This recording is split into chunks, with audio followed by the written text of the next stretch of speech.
kabar? Ketemu lagi dengan aku Renia di program kita persembahan untuk Bunda, Bunda Cerdas, Keluarga Bahagia. Masih di Mata Milenial Indonesia TV, Matanya Indonesia. Nah Bunda, hari ini aku punya topik tentang cerita Ramadan dari luar negeri.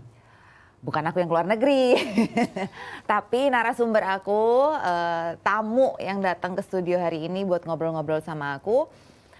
Dia nih seorang perempuan cantik dan sempat kuliah sama kerja di luar negeri. Nah, kita bakal kulik pengalamannya gimana sih dia melewati bulan Ramadan kalau selama dia tinggal di luar negeri sana. Yuk, langsung aja kita ngobrol sama Hai Amanda. Halo, selamat siang menuju sore. Iya. Masih aman ya puasanya? Aman.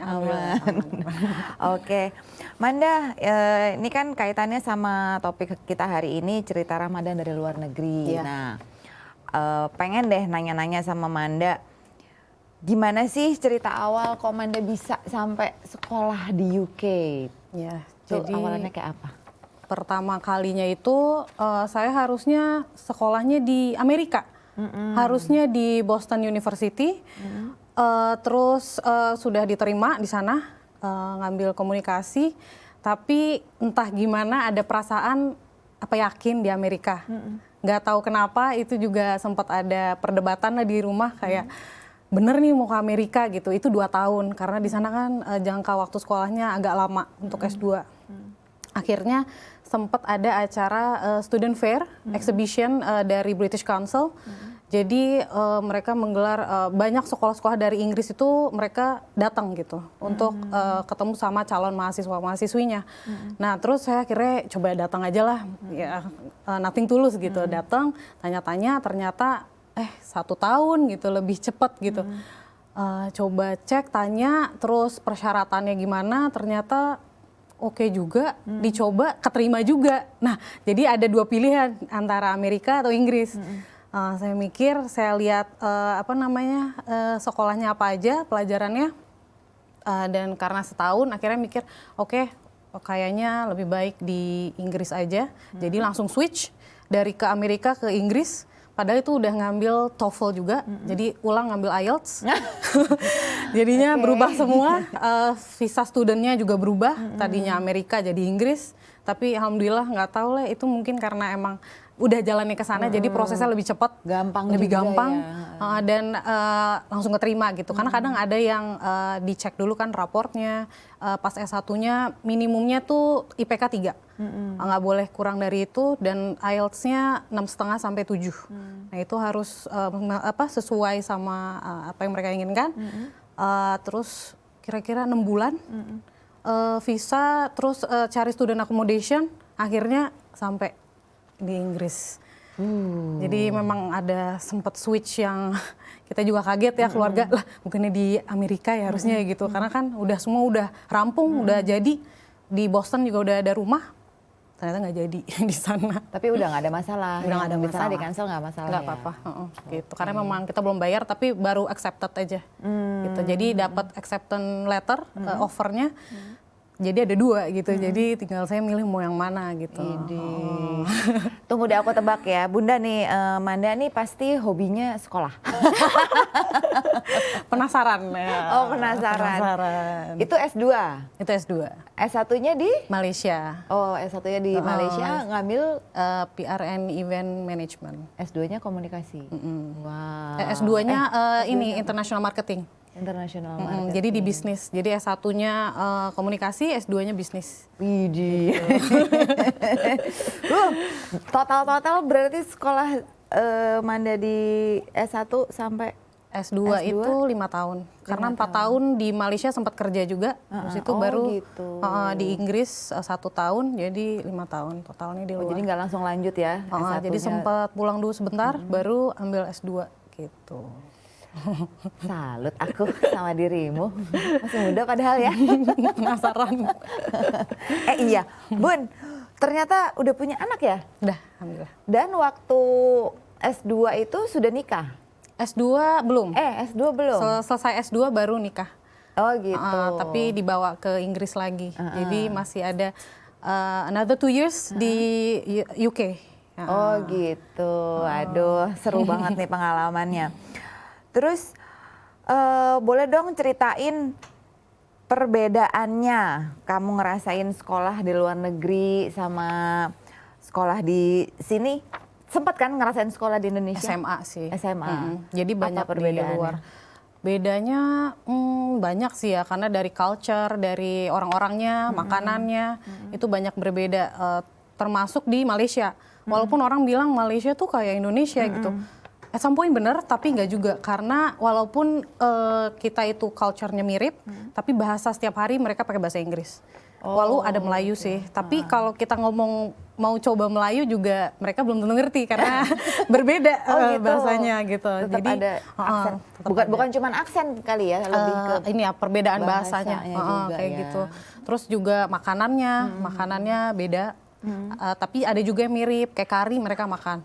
Karena Indian di sana banyak. Jadi mereka makan kari, gorengan juga mereka makan kayak gitu. Jadi mirip lah, 11-12 karena masih Asia. Tapi yang beda banget itu memang Inggris sih. Karena orang Inggris selain mereka lebih kaku, terus mereka juga agak lebih dingin sama orang yang dia bukan dari dia bukan dari negara saya nggak mau cari tahu lah gitu. Kecuali kita yang langsung approach. Mendekat. Itu baru mereka masih oke lah gitu. Nah, tapi kalau makanan mereka juga beda banget karena mereka makanannya nggak kurang bumbu, saya bilang. Rasanya datar. Jadi kayak kayaknya mesti masak sendiri nih kayak gini. Buat tes gitu. lidah kita orang Indonesia kurang itu cocok. pasti masalah. Iya bener sih, aku setuju kalau itu. Nah terus interaksinya Manda nih waktu sekolah di UK, kesulitan nggak sih bergaul sama masyarakat setempat di sana, ngebaur sama mereka tuh ada kesulitan nggak? Kalau untuk orang Malaysia sih enggak ya, karena kan mirip-mirip kita. Dan kita ngerasa Asian, jadi kita main bareng asik aja gitu. Terus saya ikut community di sana, jadi namanya Komando 45, Komunitas Anak Indonesia dengan Semangat 45. Itu kita itu emang cinta banget lah sama Indonesia ini, jadi kita kumpulin seluruh anak Indonesia di kampus, terus kita suka ngadain event, terus kita eventnya itu memperkenalkan Indonesia ke orang Malaysia. Dan juga karena di kampus saya ini banyak dari berbagai negara, jadinya kita bisa langsung connect lebih dekat lagi ke mereka soal Indonesia gitu. Dari makanan, kita jual gado-gado, kita jual sate ayam, terus mereka nyobain for the first time, itu bener-bener wow, seneng banget gitu ya, karena mereka suka gitu, dan mereka unexpected kirain nggak suka gitu. Pas dicobain, oh this is delicious, dia bilang. Gitu, jadi seneng banget. Aktif juga berarti Manda ya di komunitas anak-anak Indonesia di sana. Jadi kita lebih banyak kenal sama orang lokal juga karena ikut komunitas. Saya juga ikut tari tradisional Malaysia. Jadi belajar juga jadi orang Melayu, nggak hanya jadi orang Indonesia aja gitu. Jadi ikut pengen cobain gimana sih kalau jadi Melayu juga dipelajari sama Manda. Benar, iya, jadinya juga kita bisa di sepatunya mereka, kita nyobain rasanya jadi Malaysian kayak gimana tariannya, terus juga budaya bahasanya juga saya ada belajar. Jadi kalau ngobrol pakai Melayu, mereka lebih senang. Oh gitu. Karena merasa dia respect sama saya. Jadi saya respect sama kamu kayak gitu. Oh gitu. Wow, seru. Nah, kalau di UK sendiri gimana? Di UK itu juga saya ikut PPI. Ngadepin yang tadi Manda ceritakan, bilang di sana agak sedikit kaku, memang iya ya bawaannya, culture mereka gitu. Terus gimana Manda approach ke orang-orang sekitar gitu yang tetap harus ini sih kalau menurut saya ya, dari cara saya sendiri enaknya memang lewat komunitas. Jadi saya ikut another Indonesian community namanya Perhimpunan Pelajar Indonesia, PPI, PPI UK. Itu saya ikut dan kita juga buat acara cultural diversity. Gitu. Nah, di situ kita memperkenalkan budaya Indonesia gitu, kayak tariannya, ada teaternya gitu. Terus awal-awal mungkin mereka agak Indonesia, kadang mereka tanya Indonesia tuh which part of Brazil? Hah? Kita kaget. No, it's in Southeast Asia gitu kita bilang. Makanya kayak dengan PPI ini kita juga pengen memperkenalkan langsung Indonesia tuh di sini loh, di peta tuh di sini. Ini tuh Bali. Bali tahu kan? Oh, tahu saya Bali. Saya kira Bali itu Indonesia cuma Bali. Enggak, Oh, kita masih banyak gitu. Iya, tapi rata-rata tuh ya orang mereka luar tuh taunya begitu, Bali. taunya Bali. Iya, jadi langsung kasih tahu, enggak. Kita ada tariannya dari sini, kita kasih tahu Saman, mereka interest banget. Karena tariannya cepet gerakannya, Iya. jadi mereka Nari juga? Saya nari juga, saya ngajar. Tas dong Iya. ya. Sama-sama ini ya, nanti Saman berarti gitu. Jadi Saman, mereka senang. Terus tarian Betawi juga karena rame ya, itu bajunya ini, jadi mereka juga tertarik. Terus kita ngadain teaternya tentang Malin Kundang. Jadi mereka juga tertarik karena folklore ya ceritanya itu. Terus juga dengan ikut komunitas-komunitas yang nggak hanya PPI aja, tapi saya ngikutin yang isinya orang British juga. Jadinya lebih banyak interaksi dengan British gitu. Diajak juga mereka buat belajar budaya kita gitu ya. Iya. Terus kalau nggak salah kayaknya sering ya banyak apa festival-festival budaya gitu di sana kan ya. Kayaknya Indonesia tuh sering banget join ya acara-acara kayak gitu. Oke, tapi kita masih break dulu nih, Manda. Ya, bunda-bunda, saya sama Manda mau break dulu sebentar. Nanti kita berdua akan balik lagi, masih ngobrol-ngobrol tentang cerita Ramadan dari luar negeri. Ya, jangan kemana-mana.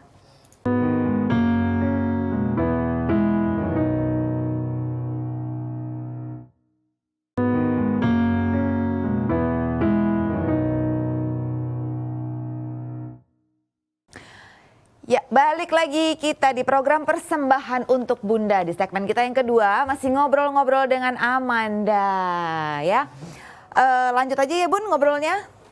Nah Manda sekolah di luar negeri nih S1, S2. Iya.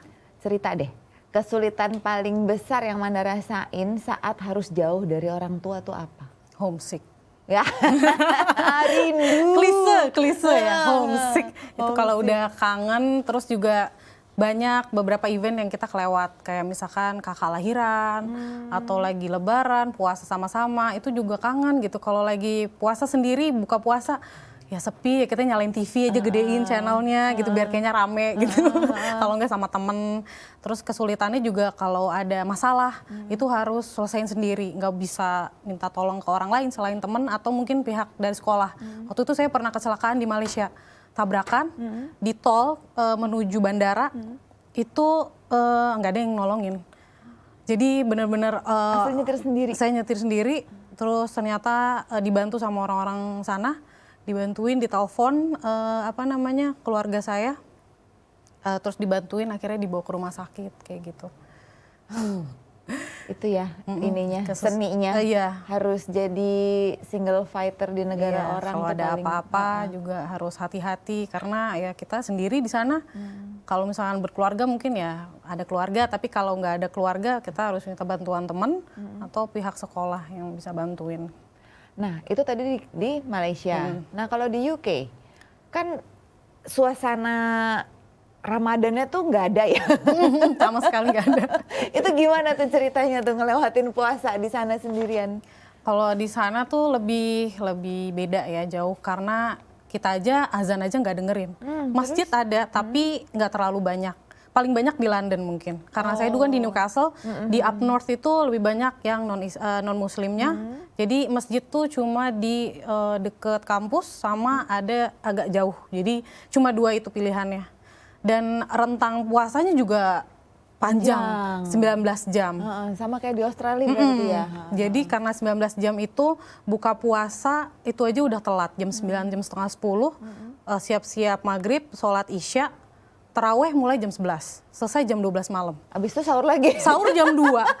Aduh, kadang tuh kelewat gitu ya, jadinya lemes banget kalau ditanyain sama temen, are you okay? Kayak iya saya lagi fasting. Terus ditanyain apa itu, akhirnya ya kita balik lagi ngajarin ini kita harus puasa di bulan Ramadan karena selain memang diwajibkan juga ini supaya kita bersyukur atas apa yang kita punya, kita udah bisa makan. Kalau dengan kita puasa kita bisa merasakan apa yang orang tidak bisa merasakan. Oh mereka baru kayak that's a good thing gitu. Dia penasaran pengen coba malah.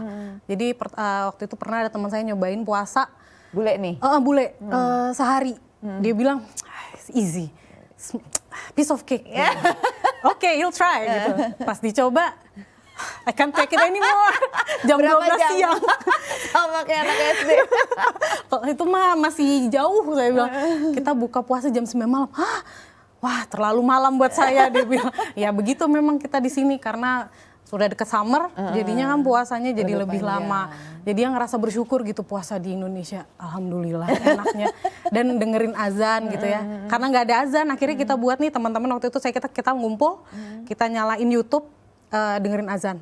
Oh, Jadi gitu. biar ada rasa, Rasa udah Indonesianya ada. Padahal bisa dinyalain kapan aja gitu.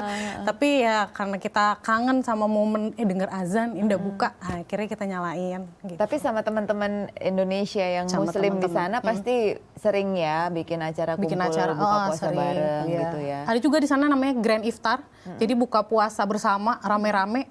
Jadi yang ngadain itu masjid lokal sama volunteernya juga dari lokal. Mereka ngebantu buat masakin dan nyajiin buat nggak hanya Muslim, non Muslim juga boleh ikut. Jadi mereka bisa ngerasain rasanya jadi Muslim for a few hours, terus ngerasain gimana puasa, dan kalau ada pertanyaan soal Islam, mereka bisa langsung tanya ke sisters and brothers yang di Ada di area situ. situ.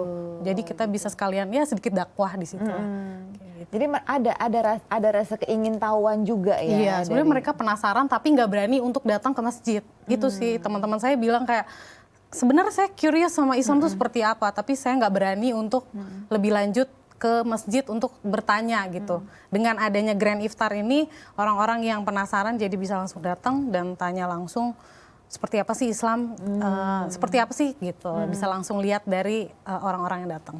Gitu.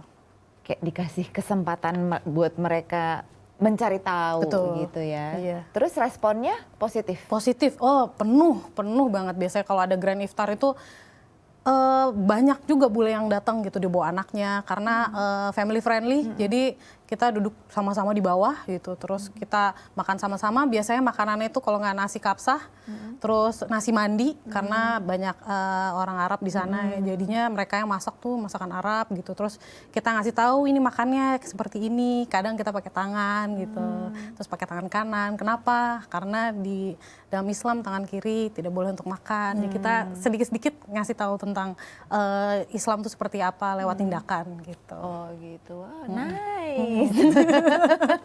Ya jadi saling merangkul ya. Betul, Umat Muslim di iya, sana ya. benar. Nggak mengkotak-kotakan. Enggak. Ini dari Indonesia, ini dari mana, ini Kita dari semua mana. ngumpul bareng, ngumpul semuanya. bareng dan ngerasain kebersamaan itu seperti ini gitu, dengan berbagai negara, umur, gender, terus juga siapapun dah boleh datang ke situ.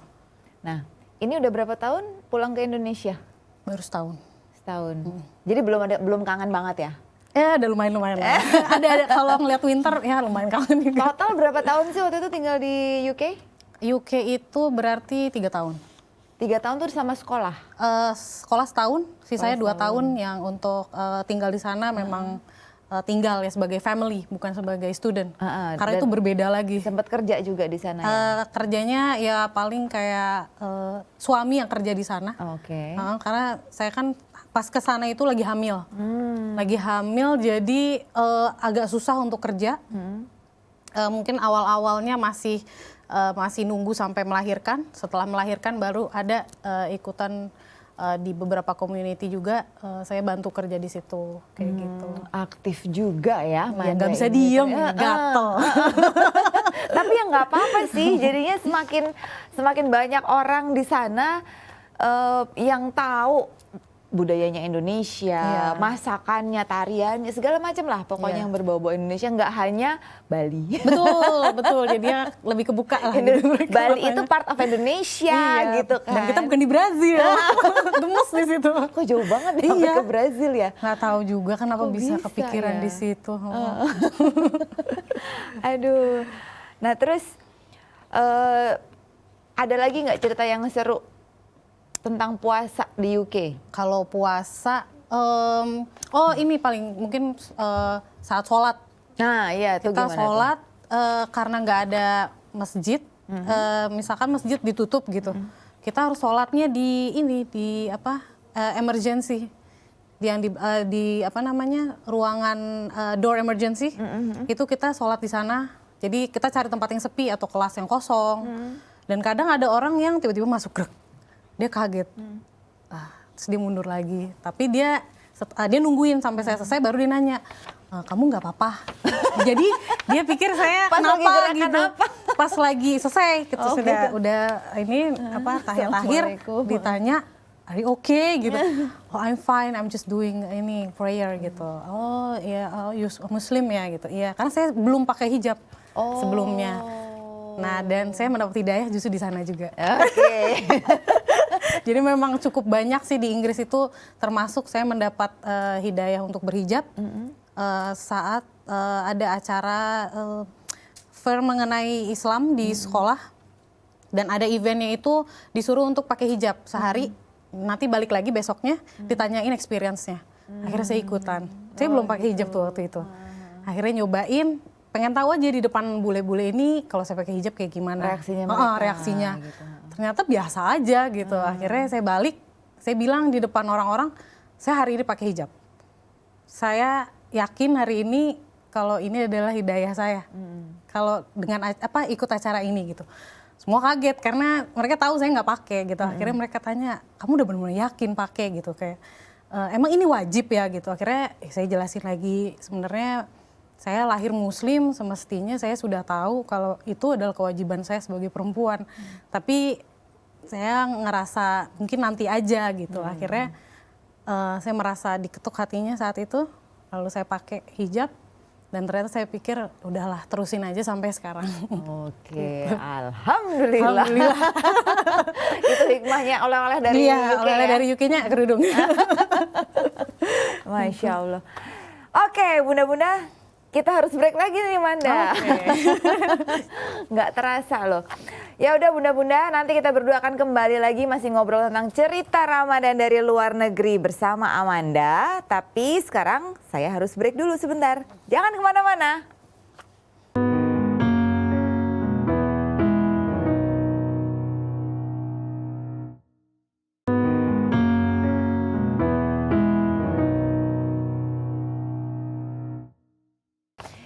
Iya Bunda, balik lagi bersama aku Renia dan Amanda. Kita masih mau ngobrolin tentang cerita Ramadan dari luar negeri. Pengalamannya Amanda selama tinggal di luar negeri dan menjalankan bulan Ramadan gitu.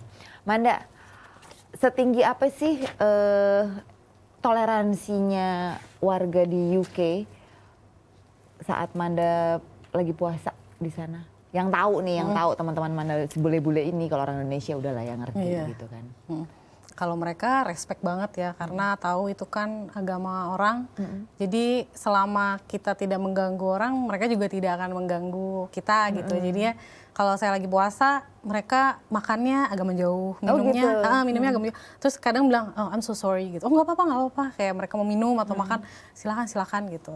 Terus ya paling mereka akan tanya kapan buka puasanya. Oh, masih lama, masih jam 9 malam. Terlalu malam ya gitu. Tapi udah sisanya mereka akan minggir untuk makan atau minum. Terus kadang ada yang nawarin juga buka puasa gitu, jadi dibeliin.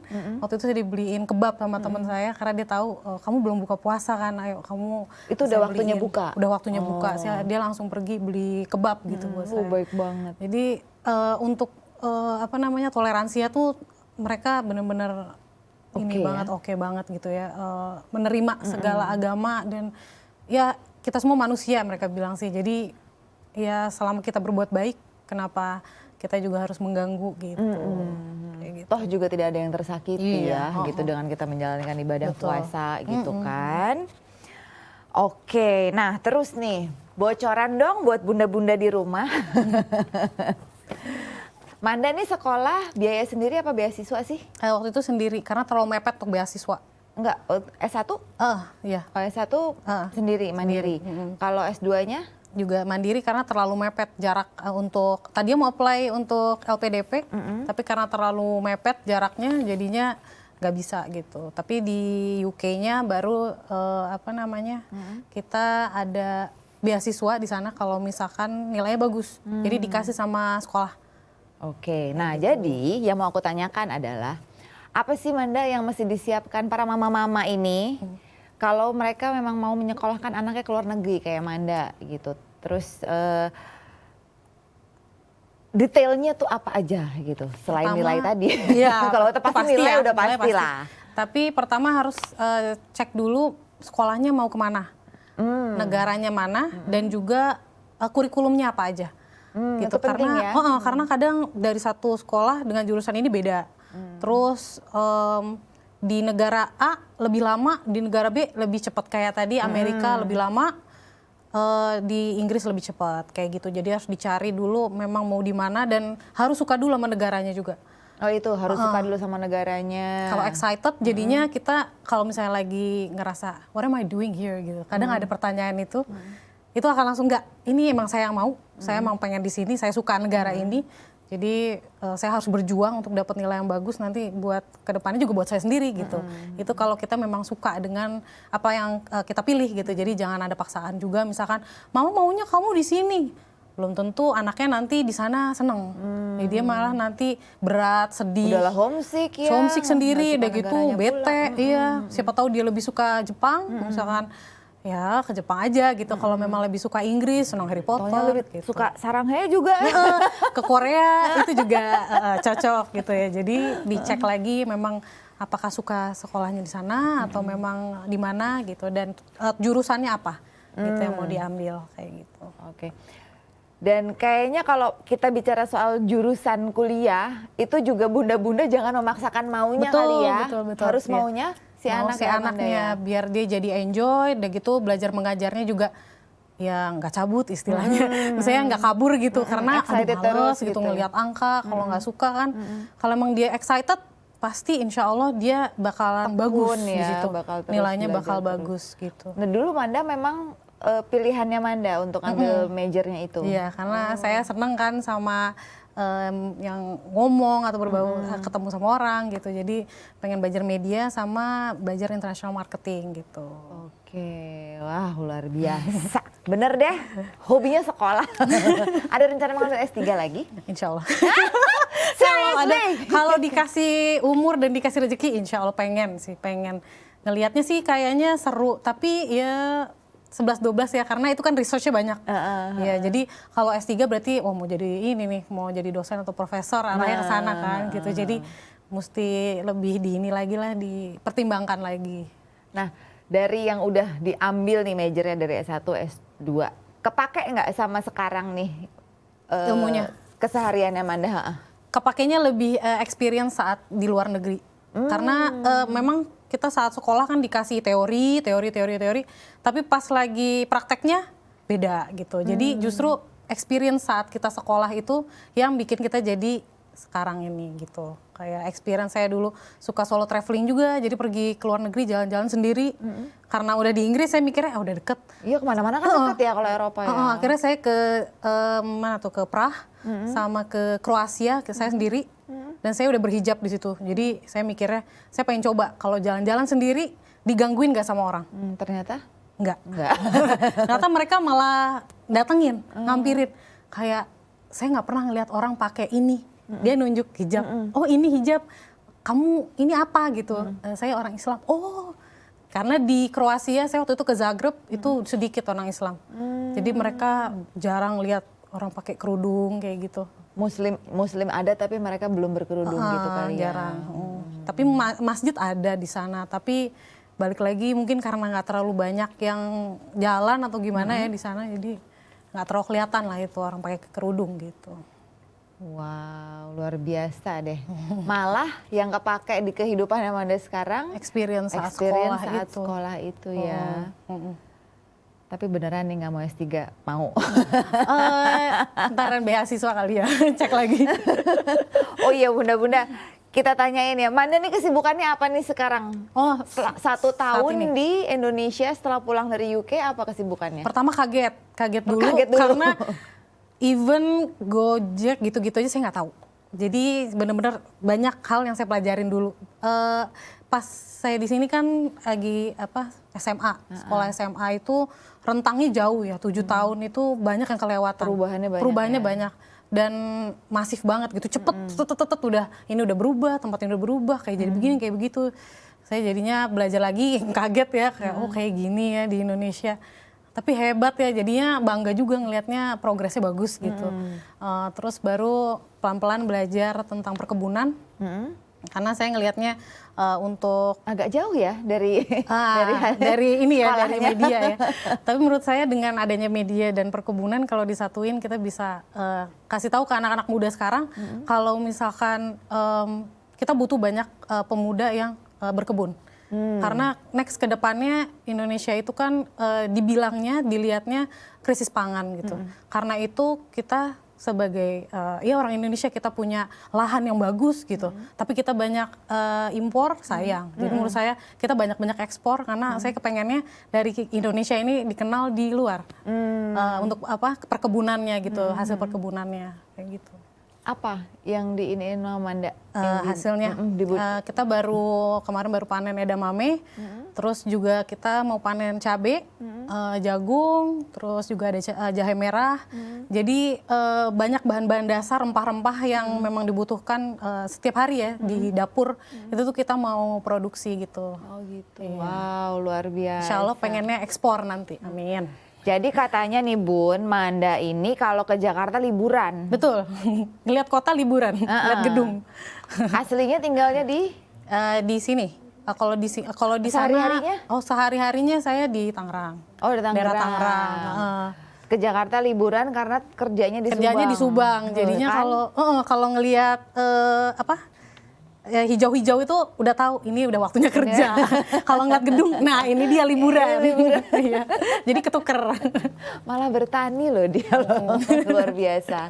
Sukses terus loh Amin, Manda. terima kasih. Nah, ada nggak Manda tipsnya dari Manda nih kalau ada adik-adik kita yang kepengen sekolah di luar negeri tapi ambil jalurnya pengen dapat beasiswa gitu, gimana dong caranya? Kalau jalur beasiswa tuh banyak jalurnya ya untuk dicoba dan dicari. Bisa dari LPDP, itu dari negara juga. Jadi kalau misalkan mau ikut LPDP itu semua bisa, tapi ada seleksi ketatnya. Dan nanti setelah selesai sekolah harus balik ke Indonesia, itu wajib. Oh, jadi kayak ada ikatan dinasnya Betul, gitu ya? ikatan dinas. Jadi setelah selesai nggak boleh langsung di sana mau kerja tuh, jangan. Karena udah terikat sama negara, karena kan dibayarin sama negara juga. Terus ada juga yang namanya Chevening Awards, itu beasiswa yang didapat dari Inggris. Jadi kasih sama Inggris untuk siswi berprestasi, kayak gitu. Oh gitu. Gimana caranya sih mereka tahu bahwa di Indonesia ini ada anak berprestasi gitu? Itu dari apa? Mereka biasanya kita kitanya apply? juga yang apply. Oh, kita Kalau memang apply kita dulu. prestasinya banyak, mereka akan consider. Dan nanti mungkin ada tesnya, ada wawancara juga. Kalau misalkan goal, udah semua biaya ditanggung sama negara. Gitu. Dan info-info itu bisa kok ya di browsing ya. Bisa banget. Mau kuliahnya di universitas apa ya cari Pasti bisa. kalau memang ada program beasiswanya ya. Dan rajin-rajin main ke kedutaan. Biasanya ke kedutaan itu mereka kasih informasi. Oh gitu. Ini ada Pak mau beasiswa. ngeteh Pak, boleh Pak. Gitu. Bisa Tanya, ya. mungkin ada beasiswa ini tahun ini dari mana gitu. Karena COVID ini kan jadinya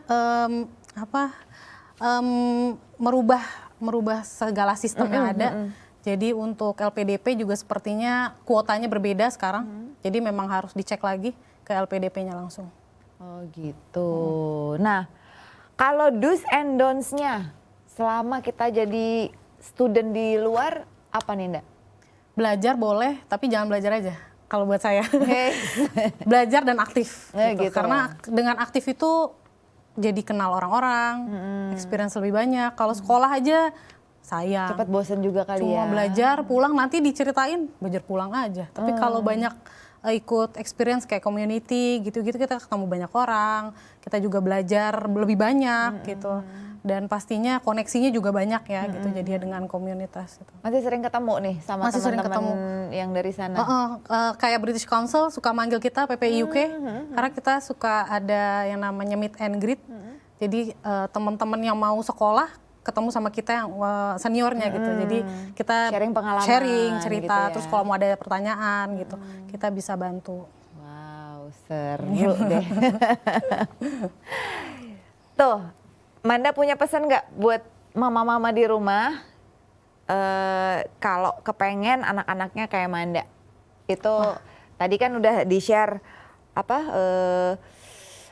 cari sekolahnya yang anaknya memang suka negaranya, terus suka majornya gitu. Nah selain itu apa? Coba. Mungkin nggak semua anak juga pengen kuliah di luar negeri ya, mungkin ya, saya nggak tahu sih. Tapi yang jelas tetap harus ditanya ke anak-anaknya sendiri, apakah mereka emang suka dan emang mereka pengen dan mereka siap untuk pergi dan keluar. Itu setahun 2 tahun ya. nggak ini ya, nggak cepat ya. Gitu. Itu kan lama.